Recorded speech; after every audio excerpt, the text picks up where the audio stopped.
Level next EDII online course business करना सिखाता है। इससे हम नौकरी करने वाले नहीं, नौकरी देने वाले बन जाते हैं। आज ही रजिस्टर करें www.levelnext.in या मिस्ड कॉल दें 07969104005 पर।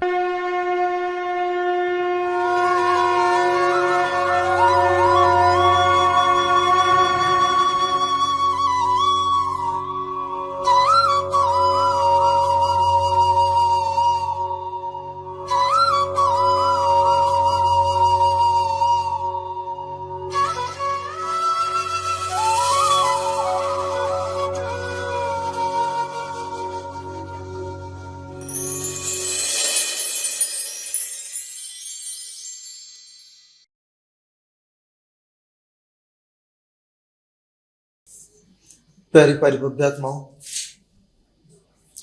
इसी काव्य के माध्यम से भक्तामर को महामृत्युंजय काव्य कहा जाता है।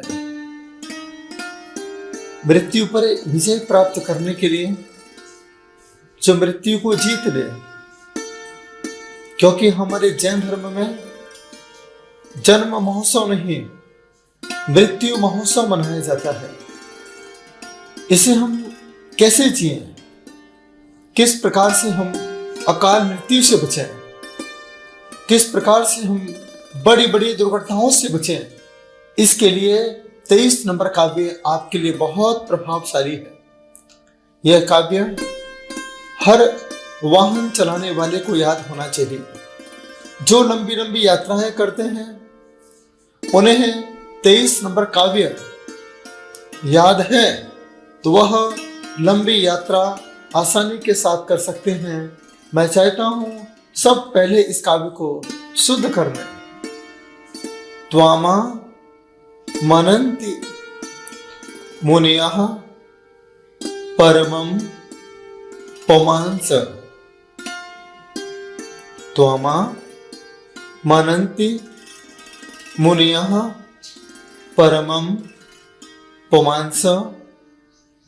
मादित्य वर्णममलम तमसः परस्तात्। कहीं परस्तात् पढ़ा जाता है, कहीं पुरस्तात् पढ़ा जाता है, लेकिन सबसे ज्यादा जो सही है वो है परस्तात्। मादित्य वर्ण ममलम तमसः परस्तात्। त्वामेव सम्यगुपलभ्य जयन्ति मृत्युं। त्वामेव सम्यगुपलभ्य जयन्ति मृत्युं। नान्यः शिवा शिवपदस्य मुनीन्द्र पंथः। नान्यः शिवा शिवपदस्य मुनीन्द्र पंथः। एक बार पूरे काव्य को ध्यान से सुनिए। त्वामा मनन्ति मुनियः परमं पुमांस। मादित्य वर्णममलं तमसः परस्तात्। त्वामेव सम्यगुपलभ्य जयन्ति मृत्युं। नान्यः शिवः शिवपदस्य मुनीन्द्र पंथः। संगीत के साथ इस काव्य को आत्मसात कीजिए। त्वामामनन्ति मुनयः परमं पुमांस। मादित्यवर्णममलं तमसः परस्तात्। त्वमेव सम्यगुपलभ्य जयन्ति मृत्युं। नान्यः शिवः शिवपदस्य मुनीन्द्र पंथः। शब्दार्थ को देखेंगे। मुनीन्द्र हे मुनीश्वर, मुनियः मुनिजन, त्वाम आपको, आदित्य वर्णम सूर्य के समान तेजस्वी, अमलम निर्मल, तमसः अंधकार से पुरस्तार या परस्तार, परे, परमम, परम, पुमांसम, पुरुष आमनन्ति मानते हैं। त्वाम एव, आपको ही सम्यक अच्छी तरह से उपलब्ध प्राप्त करके मृत्यु को जयंती जीतते हैं।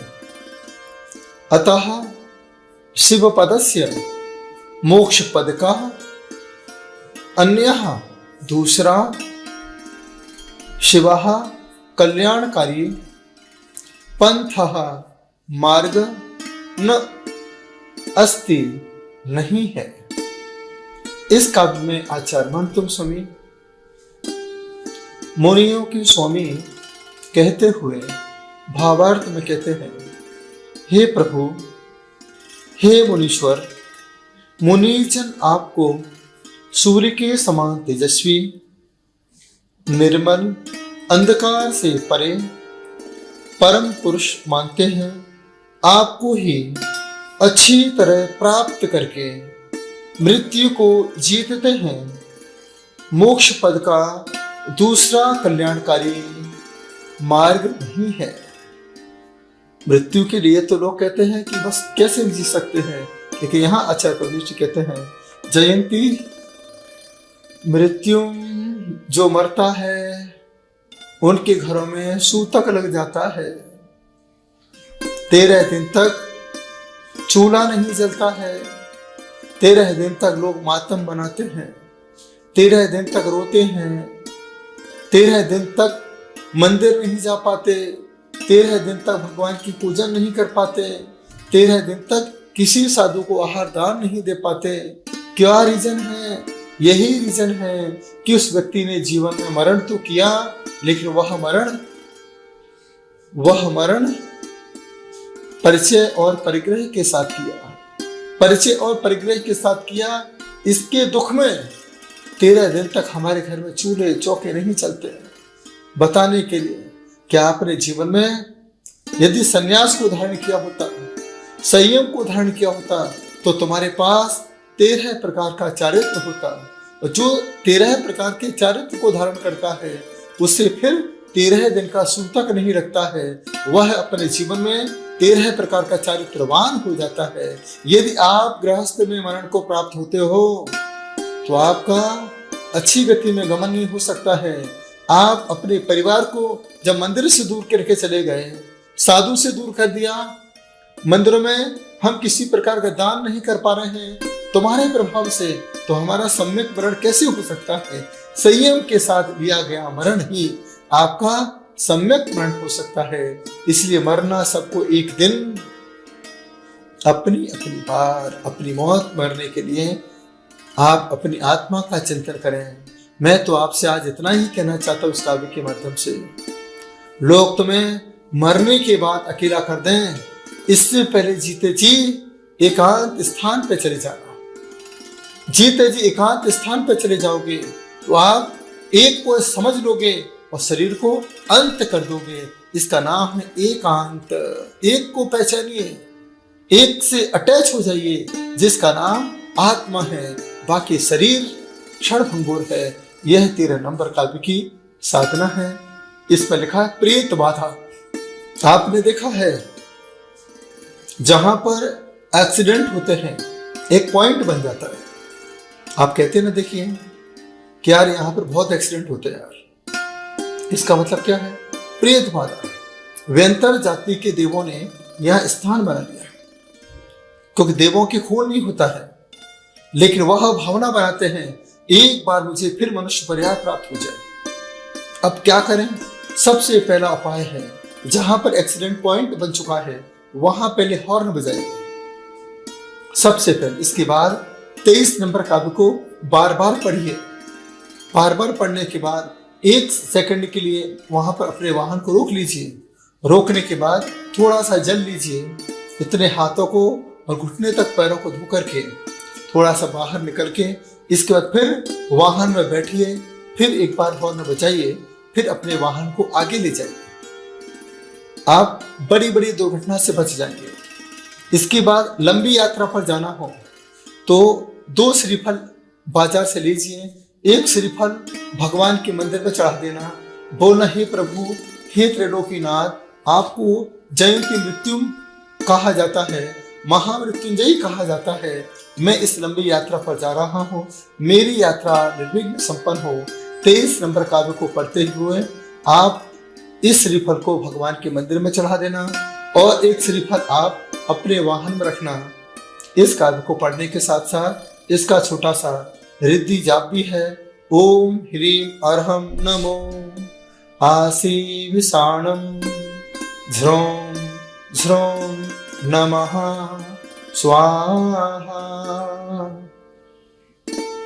मंत्र जाप है ओम नमो भगवती जयावती मम समीहितार्थ मोक्ष सौख्यम कुरु कुरु स्वाहा। एक और मंत्र जाप है ओम ह्रीं श्रीं क्लीं सर्व सिद्धाय श्रीं नमः। इस तरीके से रिद्धि जाप और मंत्र जाप को पढ़ते हुए थोड़े से पीले सरसों को लीजिए। वाहन में बैठने के पहले थोड़ी सी सरसों पूर्व दिशा में छोड़ दीजिए, थोड़ी सरसों दक्षिण में, पश्चिम में, उत्तर में, थोड़ी ऊर्ध्व दिशा में, फिर अर्धो दिशा में, चारों टायर की तरफ आप थोड़ी सी सरसों को छोड़ दीजिए और एक पीली मिठाई आप टायर के आगे रख दीजिए।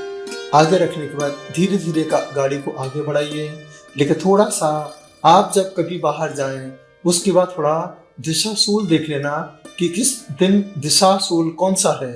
उसी दिशाशूल को देखते हुए आप अपने यात्रा का शुभारंभ करें। जब भी आप वाहन में बैठे हैं कभी भी ऐसी चीजों को ग्रहण नहीं करें जो आपके लिए हानिकारक हो।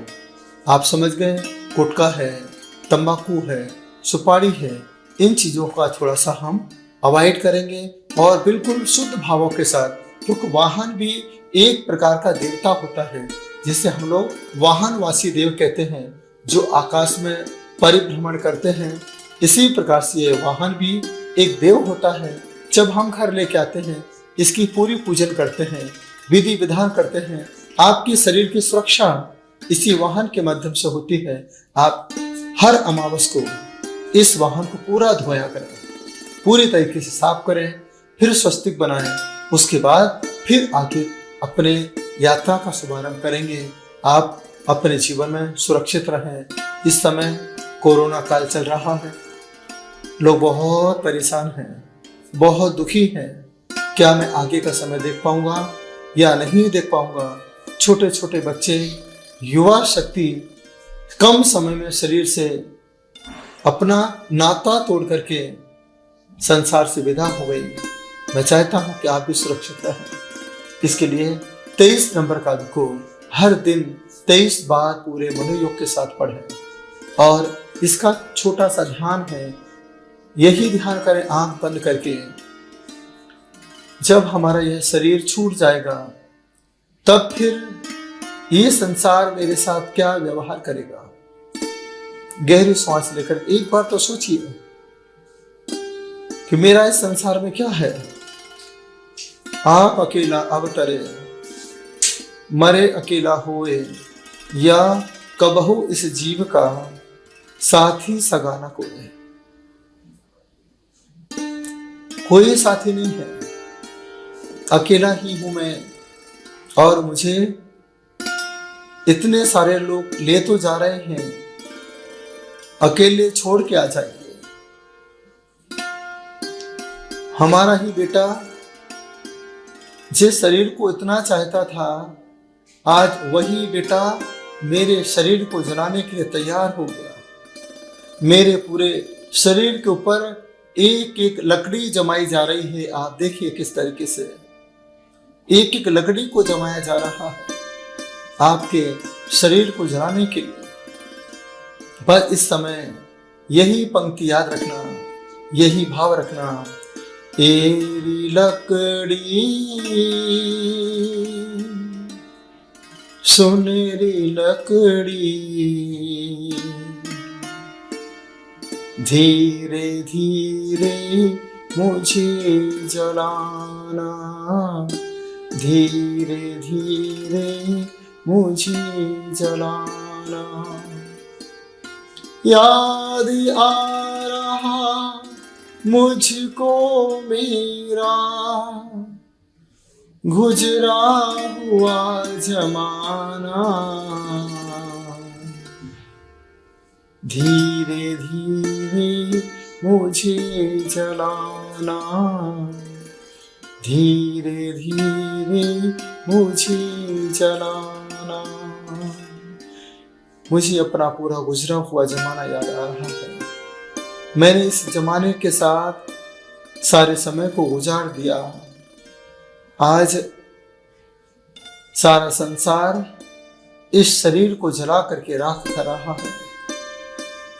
गहरी सांस लीजिए और अपने अंदर की आत्मा को देखिए, जो अजर अमर अविनाशी है, जिसका कभी विनाश नहीं हो सकता है। यही आत्मा शिवः शिवपदस्य मोक्ष रूपी पद को पाने का विलासी है।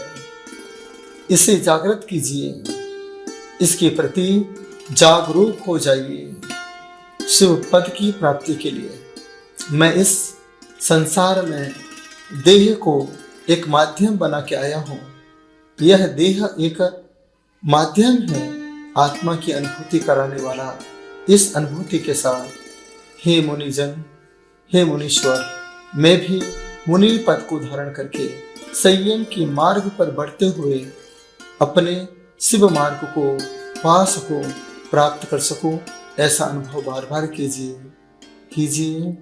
पीछे और कमंडल के साथ मुनिया परमम पुमांस, परम पुरुष को देखते हुए मुनि पद की अनुभूति करते हुए गहरी श्वास लीजिए। अपने शरीर को ढीला छोड़ दीजिए और उस दिव्य ज्योति को देखते जाइए। गहरी श्वास लेते हुए पूरे शरीर का स्पर्श कर लीजिए। दोनों हाथों को मलते हुए चेहरे का स्पर्श कीजिए, पूरे शरीर का स्पर्श कीजिए। धीरे धीरे अपनी आंखों को खोलिए। आंखें बंद होना ही, सोना ही अर्ध मृत्यु है। जो जीते जी अपनी आंखों को बंद कर लेता है वही मृत्युंजयी हो जाता है। जो नींद न आने दे उसे मृत्युंजयी कहते हैं। आप सभी अपने जीवन में सुरक्षित रहें, सुखी रहें, स्वस्थ रहें, आनंदित रहें। मोक्ष के मार्ग पर बढ़ते बढ़ते इस आत्मा को महामृत्युंजयी बना सकें, यही हमारी भावना है। प्रेम से सुना, अनुग्रहित हो। बहुत बहुत आशीर्वाद। प्रणाम हो